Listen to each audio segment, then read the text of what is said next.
O estudo realizado polas universidades galegas a instancias da Xunta que plantexa a fusión de Pereiro de Aguiar e Nogueira de Ramuín non deixou indiferentes os seus alcaldes, que por unha parte estaban visiblemente sorprendidos ante o descoñecemento desta nova e por outra mosase escépticos ante unha posible unión. O único que sabemos é o que sabemos todos, non? Que somos concellos limítrofes, que somos concellos que efectivamente sumando constituiríamos un concello moi importante, porque sin dúbida ninguna neste momento Pereiro xa case alcanza os 7.000, aos 2.000 de Nogueira, aos 2.000, máis de 2.000 estaríamos preto dos 9.000 habitantes, sería un concello evidentemente en termos de población moi importante, pero concellos que eu creo que o proceso para nada está maduro nin falado, e ademais, pois eso, aí habría que ver todo que todas esas análisis económicos que se fixeron que determinarían efectivamente esa unión. Pero eu señalo, estamos falando de temas moi sensibles en términos de sentimento local,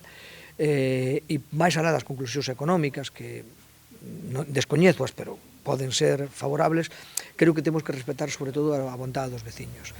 Somos concellos que non temos nada que ver, o Pereiro é un concello moito máis urbano, non? Está pegado á ciudad, co cual ten máis influencia da ciudad, que tal que non nos somos un ayuntamento rural, e que ademais, ainda que seamos veciños, pero xa che digo, non temos absolutamente nada que ver. A miña sorpresa hoxe tamén, nos enteramos tamén por a prensa, sí que é verdad que nos convocaron a unha reunión o jueves para falar, bueno, destas cuestións, non? Pero creo que son máis que nada, son charlas informativas e todo ese tipo de cuestións, pero eu a verdade que non o vexo. Ora, nunca se sabe, nunca se pode dicir que desta agua non beberei, non? Para que esta fusión se faga efectiva, ambos concellos teñen que aceptala, aínda que acudirán este xoves a unha reunión coa Xunta na que serán coñecedores das vantaxas da proposta. De todos os xeitos, é sumamente importante coñecer a opinión que teñen os veciños de tal operación. No caso dos de Nogueira, podemos dicir que o non é rotundo. En certo aspecto parece moi mal, porque os de Nogueira de Ramuín non temos por que ir ao Pereiro a facer calquera asuntiño que nos vale un montón de cuartos, a veces non está a vida como para tirar foguetes. Eu estou moi a gusto neste concello.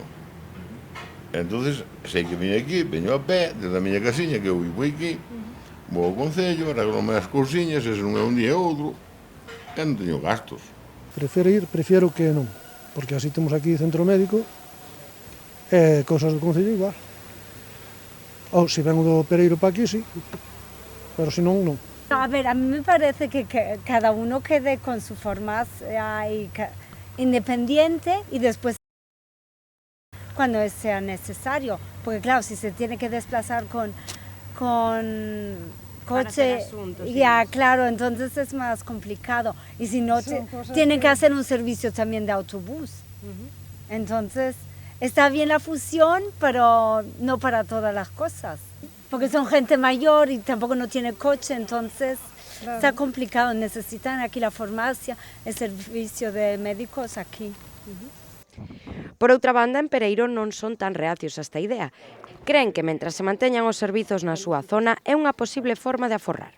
Iso pareceme ben, así está moito máis xuntos, además que dais máis cerca. É aquí. A mí pareceme ben, porque Pereiro é un concello moito máis grande que Nogueira, estaríamos con máis servicios e iríanos mellor os dos concellos. Total, todo se compón a Ribeira Sacra, unir Pereiro e Nogueira, pois faríanos máis grandes e solicitaríamos máis diñeiro para aportar para as infraestructuras que nos fa falta no concello. Porque son concellos moi xuntos, pode haber un tranquilamente. Eu opto porque non, un concello é un e outro é outro. Por que teñen que xuntar? Porque o Pereiro é moito Pereiro, joder. É sempre fundo Pereiro e non vou cambiar para Nogueira. Polo de agora, as diferenzas entre ambos concellos plantexan dificultades á hora de levar esta teoría á práctica, pero quen sabe que ocorrerá no futuro.